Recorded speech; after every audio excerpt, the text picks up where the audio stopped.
आपको जो बातें मैं बताने वाला हूं, शायद कुछ लोगों को इसके बारे में अंदेशा हो या शायद कुछ लोगों को इसके बारे में बिल्कुल जानकारी नहीं हो, लेकिन अब इस रिपोर्ट में आप ये देखिए क्या क्या खुलासे आगे होते हैं, क्योंकि ये सब कुछ जो पहले से प्लान था, उसके पीछे कौन था असली गुनहगार? क्या वाकई राजा हत्याकांड मामले में सोनम ही असली गुनहगार है? इस वीडियो के अंत तक आप खुद ही तय कर पाएंगे, क्योंकि हमारे इस चैनल पर इस पूरी खबर को लेकर जब भी वीडियोस डाले गए और जब ये शुरू में पूरा हत्याकांड हुआ तो हमारे कई सारे व्यूअर्स ने पहले ही ये बात बता दी थी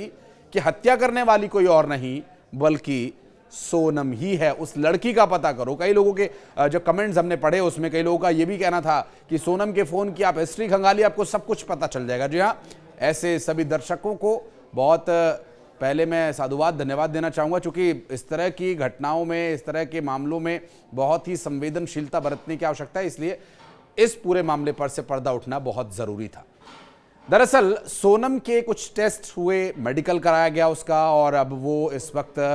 कोर्ट में पेश की गई शिलांग में, जहां पुलिस उसे लेकर गई, और बाकी 4 आरोपियों को भी कोर्ट में पेश किया गया। और इस पूरी घटना से जुड़ी हुई कुछ महत्वपूर्ण कड़ियां जो अब जुड़ने लगी हैं उस पर करेंगे बात। सोनम का प्रेगनेंसी टेस्ट हुआ, एक नहीं 2 बार, क्योंकि वो हनीमून पर गई हुई थी और वहां पर कुछ ऐसा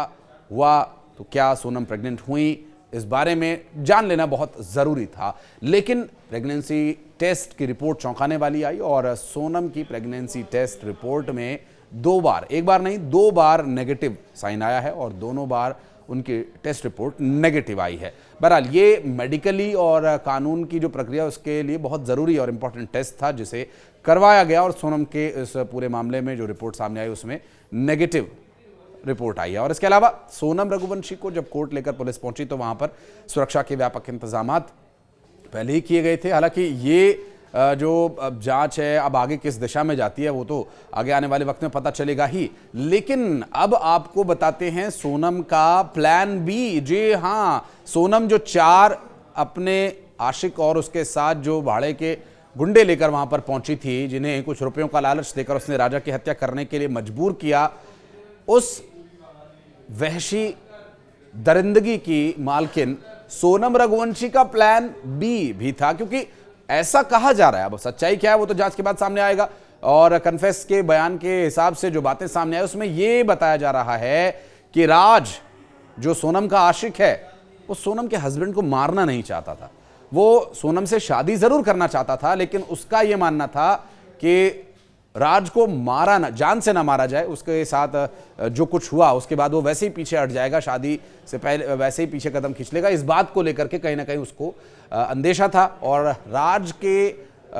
इस ना नुकर करने या हत्याकांड न करने की जो बातें थी या जो आशंका थी वो सोनम को पहले से ही थी कि शायद राज या जो आकाश है जिसने हमला किया, आनंद जो उसका सहयोगी था और जो निगरानी रख रहा था विकी, वो सब हो सकता है पीछे हट जाए। इस बात का अंदेशा सोनम को पहले से ही था, लेकिन उसने प्लान बी बनाया हुआ था कि अगर किसी भी सूरत में ये प्लान एग्जीक्यूट नहीं होता है, अगर वो हत्या करने की बात से इनकार कर देते हैं या पीछे हट जाते हैं और राजा रघुवंशी की हत्या नहीं करते, तब सोनम क्या करती है उस सूरत में, अब ये सुनिए। दरअसल सोनम ने एक प्लान ये बनाया हुआ था कि यदि प्लान ए काम नहीं करेगा तो प्लान बी एग्जीक्यूट किया जाएगा, और प्लान बी में उसने ये पहले से तय किया हुआ था कि वो सेल्फी लेने के लिए उसे सड़क के किनारे खाई की तरफ ले जाएगी, और सेल्फी लेने के दौरान ही वो राजा रघुवंशी को धक्का दे देगी और उसकी हत्या कर देगी, खाई में गिरा करके हत्या करने का ये प्लान बी था उसका, जिसे मेघालय पुलिस ने डिकोड किया पूछताछ के दौरान। और अब कोर्ट में पेशी के बाद कोर्ट का क्या निर्णय रहेगा, कोर्ट ने क्या आगे फैसला सुनाया, इस पर भी और डिटेल्स आप तक पहुंचाएंगे। लेकिन जो वर्तमान परिस्थिति है उसमें ये कुछ खुलासे हुए हैं। और ये सब कुछ क्यों किया, ऐसा क्या कारण था कि राजा से पहले उसने शादी की जबकि वो शादी नहीं करना चाहती थी, और इसकी वजह से उसने हत्याकांड को अंजाम दिया, इस बारे में भी कई बातें कही जा रही हैं। कहा यह भी जा रहा है कि उसकी माँ को इस बारे में पता था, क्योंकि एक लड़की जब किसी अपने जीवन साथी को चुनती है तो सबसे पहले वो अपनी माँ को इसके बारे में बताती है, और इस बारे में भी सोनम ने ऐसा ही किया था जैसा कोई सामान्य लड़की करती है। लेकिन सोनम सामान्य लड़की थी या नहीं थी ये तो आप अब आगे समझ पाएंगे, क्योंकि सोनम ने अपनी माँ को सब कुछ बताया और सोनम की माँ ने उस पर दबाव डाला कि राज को भूल जा, राजा को अपना ले और ये शादी कर ले। लेकिन उसके बाद भी सोनम ने ये अपनी माँ से कहा था कि अगर मेरी शादी राजा से करवाई गई तो अच्छा नहीं होगा। अब समाज में अपना चेहरा चमकाने के लिए माँ बेटी ने झूठ बोला और इस पूरे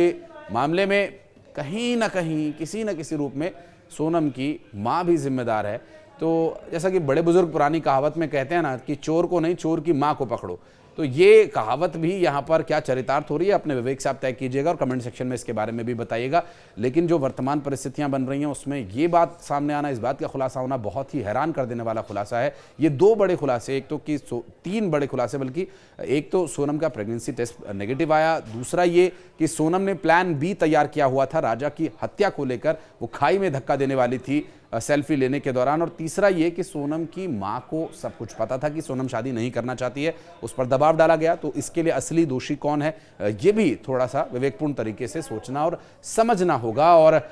ये सब कुछ जब चल रहा था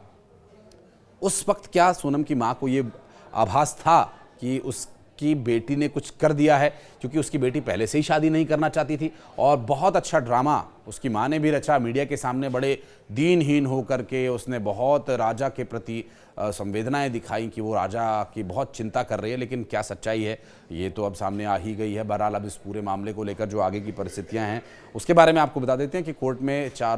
पांचों आरोपियों को पेश किया जाएगा और इसके बाद वहां पर जो सीन रिक्रिएट किए जाने हैं मर्डर स्पॉट पर ले जाकर के पुलिस उन सभी पांचों आरोपियों से बारी बारी से पूछताछ करेगी। उनकी पोजीशनिंग, उस वक्त राजा कहाँ था, उस वक्त आकाश कहाँ था, आनंद कहाँ था, राज कहाँ पर था जो सोनम का आशिक है, सोनम कहाँ पर खड़ी थी, आनंद, ये सभी लोगों को उन जगहों पर स्पॉट किया जाएगा और फिर सीन को रिक्रिएट किया जाएगा ताकि तेजी से इस पूरे केस को सॉल्व किया जा सके। वर्तमान परिस्थितियां कुछ इस तरह से, और सोशल मीडिया पर जो इन सब विषयों को लेकर चर्चा चल रही है कि